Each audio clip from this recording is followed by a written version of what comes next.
Hello दोस्तों, आप लोगों के लिए टेस्ट 4 लेके आए हैं सेकेंड ईयर का। ठीक है, कल वीडियो नहीं ला पाए थे टाइम नहीं होने के कारण। ठीक है, तो टाइम बहुत कम मिलता है इसलिए। ठीक है, तो टेस्ट 4 इसको क्यों लाए हम, ताकि आप सीबीटी में जो एग्ज़ाम दीजिएगा वहाँ पर एक भी क्वेश्चन गलत ना हो, 100% में 100% ला पाएँ। तो ऐसे विद्यार्थी जो क्लास करते हैं तो उसके लिए 100% नंबर आने का चांस है, क्योंकि यहाँ से कन्फ्यूजन दूर किया जाता है, क्योंकि मिक्स क्वेश्चन रखते हैं। तो ये टेस्ट आपको बहुत फ़ायदा करेगा, क्योंकि मिक्स क्वेश्चन है, हर एक चैप्टर से है। तब अब एग्ज़ाम जब दीजिएगा तब फ़र्क पता चलेगा कि हाँ, टेस्ट सीरीज से हमको बहुत फ़ायदा हुआ था, कन्फ्यूजन दूर हुआ था। ठीक है, चलिए हम टाइम ज़्यादा नहीं लेते हैं, क्योंकि टाइम मेरे पास भी कम रहता है। तो पहला क्वेश्चन इसे देखते हैं। ठीक है, और वीडियो अच्छा लगता है तो लाइक कीजिएगा। आप लोग लाइक नहीं करते हैं, बहुत कम लाइक करते हैं। ठीक है, तो चलिए फर्स्ट क्वेश्चन देखते हैं। देखिए क्वेश्चन नंबर 1, कंपाउंड जनरेटर का क्या नाम है?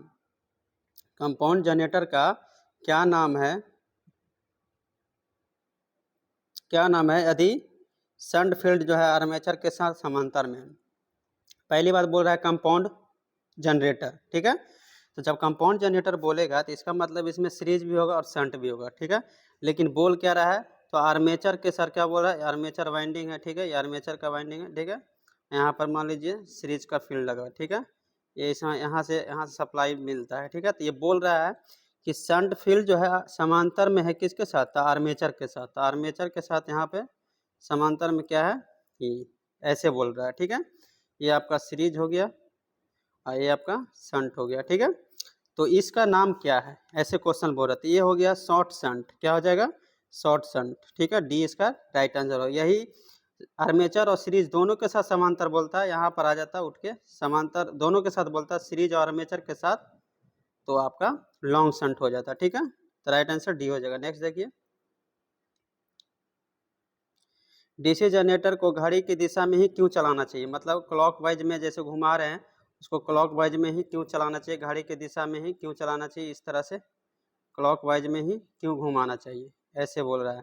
तो क्योंकि इसमें जो होता है ना, मैग्नेट होता है। क्या होता है, मैग्नेट होता है, पोल होता है, एन और एस। अगर आप क्या कीजिएगा, कभी क्लॉकवाइज और फिर एंटी क्लॉक चला दीजिएगा ना, तो जो मैग्नेट का गुण जो होगा उसका जो अपशिष्ट चुंबक हो जाएगा वो समाप्त हो जाएगा। तो इसका राइट आंसर क्या हो जाएगा, देखिए ब्रश को नुकसान होगा नहीं, अपशिष्ट चुंबक की रक्षा करने के लिए। अपशिष्ट चुंबक जो होता है ना, अपशिष्ट चुंबक क्यों जरूरत होता है, क्योंकि शुरुआत में जनरेटर को वोल्टेज जनरेट करने के लिए ये अपशिष्ट चुंबक, अवशिष्ट चुंबक अगर नहीं होगा तो जनरेटर वोल्टेज उत्पन्न नहीं करेगा। ठीक है, चलिए नेक्स्ट देखिए, ज़्यादा एक्सप्लेन नहीं कर पाते हैं क्योंकि टाइम नहीं रहता है। ठीक है, जनरेटर का क्या नाम है यदि इसका क्षेत्र जो है आर्मेचर के साथ समांतर में जुड़ा हुआ है?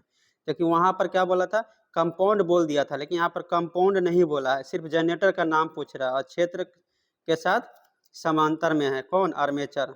ये आर्मेचर है, इसके साथ क्या है समांतर में, क्या है, शंट क्षेत्र।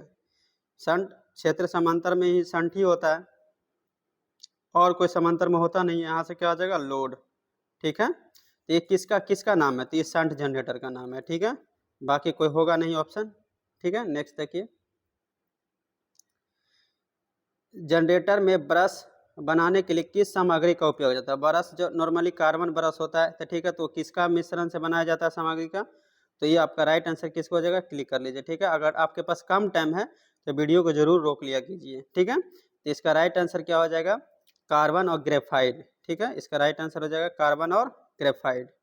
चलिए नेक्स्ट देखिए, क्वेश्चन नंबर 5, लंबी दूरी वितरण के लिए लाइनों के लिए किस प्रकार का डीसी जनरेटर का उपयोग है? लॉन्ग डिस्टेंस के लिए बोल रहे हैं, तो लॉन्ग डिस्टेंस के लिए सबसे अच्छा जनरेटर का उपयोग किया, तो सबसे अच्छा जनरेटर जो लंबी दूरी पर काम कर सके तो वो होता है, कौन होता है, आप राइट आंसर चूज कर लीजिए। Shunt, series, differential, cumulative compound generator कौन सा होगा, तो राइट आंसर किसका क्या हो जाएगा, डी हो जाएगा, कम्युलेटिव कंपाउंड जनरेटर। ठीक है, नेक्स्ट देखिए, बोल रहा है क्या, एफ इंसुलेशन का तापमान क्या होगा, यहाँ पर एफ बोल रहा है, एफ।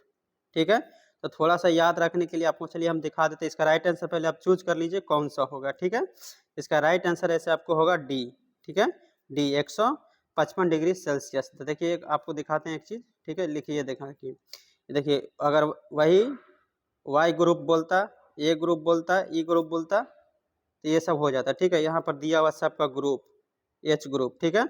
ये जो पूरा तीनों दिया हुआ है ये सी ग्रुप का है, क्या है, सी ग्रुप। तो ये आप याद कर लीजिएगा, ठीक है, याद कर लीजिएगा ग्रुप। यहाँ किसका पूछा था, तो एफ का पूछा था, ठीक है। तो राइट आंसर इसका 155 डिग्री सेल्सियस हो जाएगा, ठीक है।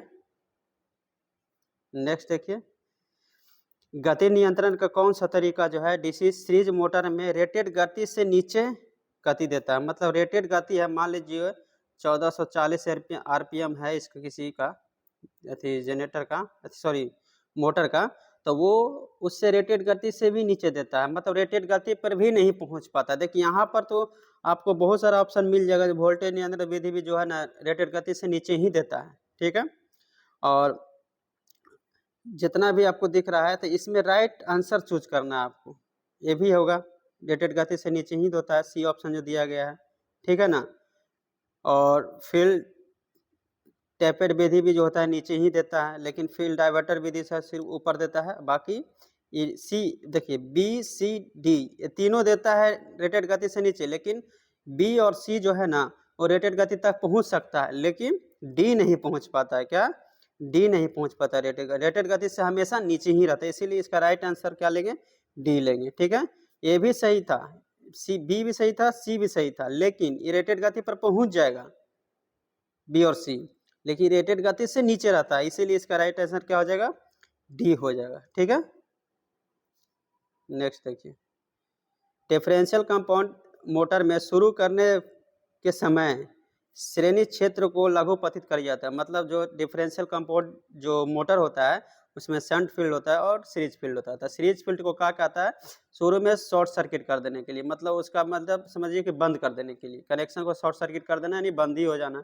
कोई भी चीज़ को अगर शॉर्ट सर्किट कर रहे हैं तो बंद हो जाता है। तो बंद क्यों किया जाता है, तो बंद क्यों किया जाता है उसका, तो उसका राइट आंसर आप चूज करिए, ठीक है। आप लोग पढ़ लीजिए इसको, रोक के वीडियो पढ़ लीजिए, कम टाइम होता है, ठीक है। तो इसका राइट आंसर आपका हो जाएगा, इसका राइट आंसर डी हो जाएगा। उसका जो रोटेशन जो होता है ना उसकी उचित दिशा बनाए रखने के लिए, उसका अगर उसके साथ चला देंगे तो दिक्कत होगा, रोटेशन क्या हो सकता है, चेंज भी हो सकता है। इसीलिए रोटेशन उचित दिशा बनाए रखने के लिए हम लोग क्या करते हैं, पहले श्रेणी को शॉर्ट कर देते हैं। नेक्स्ट देखिए, क्या है, शंट डीसी शंट मोटर के साथ 3 पॉइंट स्टार्टर में नो वोल्ट कॉइल जो है कैसे जुड़ा होता है। नो वोल्ट कॉइल होता है एनवीसी। एनवीसी कैसे जुड़ा होता था, किसमें, 3 पॉइंट स्टार्टर में। 4 पॉइंट में हम पहले पिछला वीडियो में बता चुके थे कि एक एक्स्ट्रा रजिस्टर लगा के किया जाता है, लेकिन एनवीसी में जो है कैसे किया जाता है। एनवीसी जो होता है ना शंट फील्ड के साथ सीरीज में जोड़ा जाता है, किसके साथ, तो शंट फील्ड के साथ एनवीसी कॉइल जो होता है सीरीज में जोड़ा होता है, ठीक है ना, इसे सीरीज में जोड़ा हुआ था।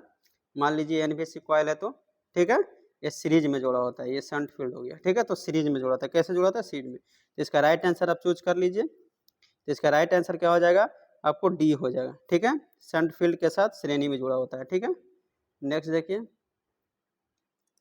डीसी जनरेटर में सामान्य से ऊपर और सामान्य और नीचे गतियों को प्राप्त करने के लिए किस नियंत्रण विधि का उपयोग किया जाता है। देखिए हम पिछला वीडियो में बात किए थे, अगर गति जो होता है ना ऊपर भी करने के लिए और नीचे भी करने के लिए, ठीक है, जितना रेटेड गति होता है वैसा कौन सा एक ही कंट्रोल विधि होता है, कौन सा होता है, वार्ड लियोनार्ड गति नियंत्रण विधि होता है, ठीक है। इसका याद रखिएगा, इसका हम पिछला वीडियो में बात कर चुके थे, ठीक है। तो डी इसका राइट आंसर हो जाएगा। नेक्स्ट देखिए, क्या बोल रहा है, पिच फैक्टर का गणना करने का सूत्र क्या होता था। पिच फैक्टर जो होता है ना उसका सूत्र पूछ रहा है, तो याद रखिएगा इसका सूत्र क्या हो जाता है, वाइंडिंग पिच, क्या लिखा हुआ यहाँ पे, वाइंडिंग पिच बटा पोल पिच। इसका राइट आंसर क्या हो जाएगा, बी हो जाएगा, वाइंडिंग पिच बटा पोल पिच, ठीक है।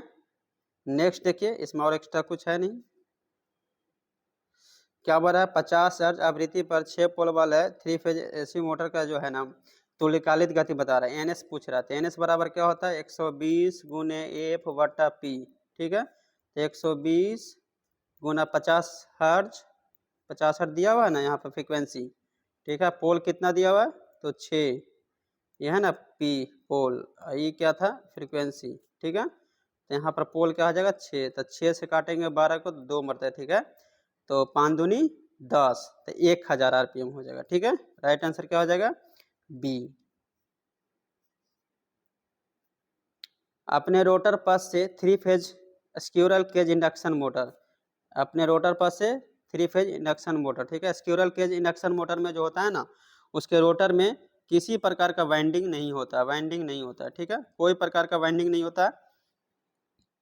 तो उसका गति नियंत्रण कैसे करेंगे, और रोटरी पथ से बोल रहा है, किससे बोल रहा है, रोटर पथ से। देखना यहाँ पर लिखा है रोटर पथ, तो रोटर पथ हो रहा है, लेकिन कौन सा मोटर है, स्क्विरल केज मोटर, इसमें वाइंडिंग होता नहीं है। अगर वाइंडिंग रहता तो स्लिप रिंग रहता, लेकिन स्लिप रिंग मोटर होता, लेकिन क्या है, स्क्विरल केज मोटर। तो इसको कैसे किया जाता है, तो इसका राइट आंसर आप चूज कर लीजिए, उसके बाद कुछ बता देते हैं, ठीक है। तो इसका राइट आंसर क्या हो जाएगा, ए हो जाएगा, कैस्केड ऑपरेशन। कैस्केड ऑपरेशन में क्या किया जाता है, तो 2 मोटर का उपयोग करके इसका गति नियंत्रण किया जाता है, क्योंकि रोटर पथ से बोला और इसमें सप्लाई दिया नहीं जाता, इंडक्शन के द्वारा चालू होता है, तो इसीलिए मोटर का उपयोग करके किया जाता है, ठीक है।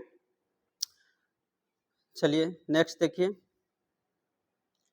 एसी मोटर में वाइंडिंग में आंतरिक ग्रोलर का जो है उपयोग करके किस प्रकार का परीक्षण किया जाता है। ग्रोलर का जो है उपयोग कौन सा, इंटरनल, इंटरनल का पूछ रहा था, इंटरनल हो चाहे एक्सटर्नल हो, वो ओपन सर्किट और शॉर्ट सर्किट दोनों का परीक्षण करता है, ठीक है।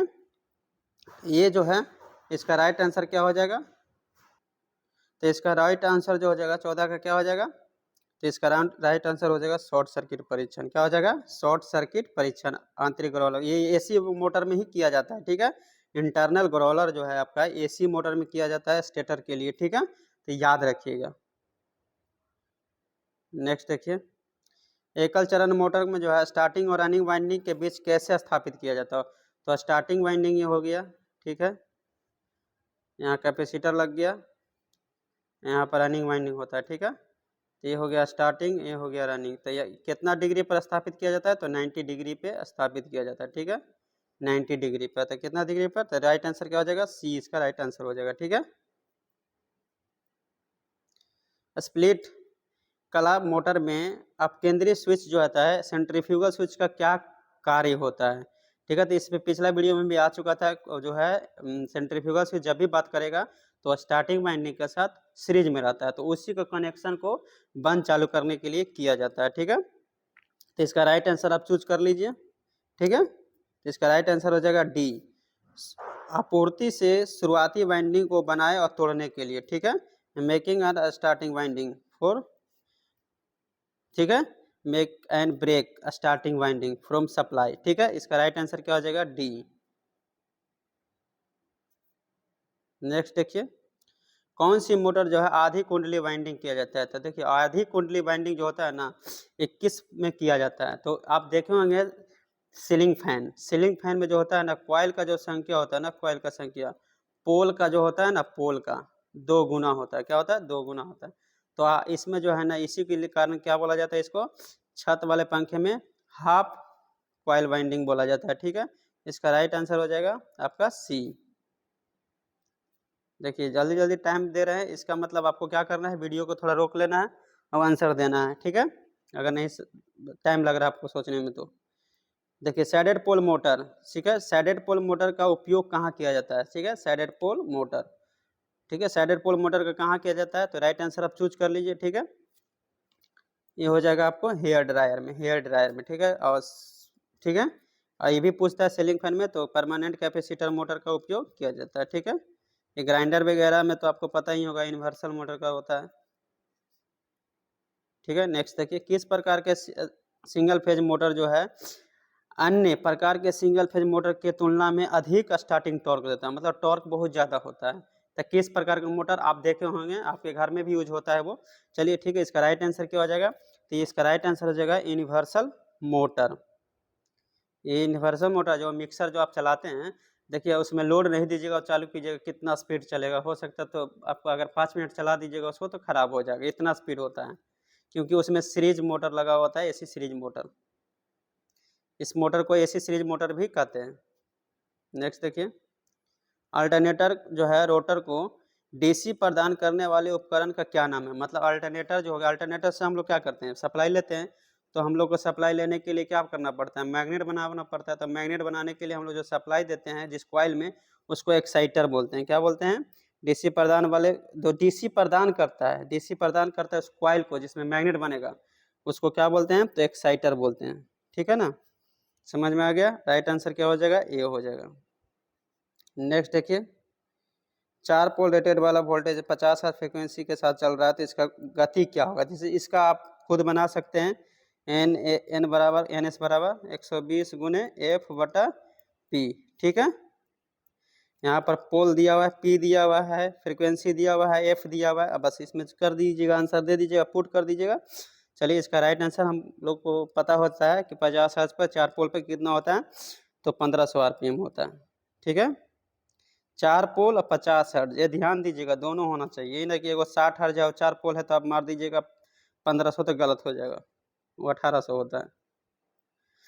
अल्टरनेटर का क्या नाम है? देखिए, अल्टरनेटर का इसमें क्या नाम है, देखिए यहाँ पर मेन आर्मेचर भी दिया हुआ है, मेन आर्मेचर दिया हुआ है ना, लिखा हुआ, थोड़ा थोड़ा पता चल रहा है। एक्साइटर यहाँ पर दिया हुआ है, एक्साइटर भी ऊपर इसी में है, स्टेटरी भाग में इसमें भी है। तो इसमें जो किसी प्रकार का सप्लाई देना नहीं पड़ता है, रोटरे पर क्या किया जाता है, तो परमानेंट मैग्नेट लगा के चला दिया जाता है, इसीलिए इसमें कोई ब्रश नहीं होता है, तो ये ब्रशलेस अल्टरनेटर बोला जाता है। राइट आंसर क्या हो जाएगा? ए। ठीक है, अगर वीडियो आपको अच्छा लगा तो लाइक जरूर करिए, आप लोग लाइक नहीं करते हैं। ठीक है, अल्टरनेटर में फील्ड उत्तेजना धारा को बढ़ाने से क्या प्रभाव पड़ेगा? मतलब फील्ड जो होता है ना, फील्ड धारा को आखिर हम लोग क्यों बढ़ाते हैं? तो आर्मेचर जो रिएक्शन होता है, पीछे बात किए थे आपसे, आर्मेचर रिएक्शन को डीमैग्नेटाइज करने के लिए हम लोग एक्साइटर को बढ़ाते हैं। ठीक है, तो उत्तेजना को बढ़ाते हैं, तो क्या डीमैग्नेटाइजिंग विचलन को, ये जो है ना, राइट आंसर क्या हो जाएगा? ए हो जाएगा। इसका मतलब बढ़ाने का एक ही मकसद होता है, आर्मेचर रिएक्शन को कम समाप्त करना। ठीक है, तो राइट आंसर क्या हो जाएगा? ए हो जाएगा। देखिए, अल्टरनेटर में हंटिंग का प्रभाव का क्या करना? हंटिंग प्रभाव मतलब क्या होगा? कंपन करना।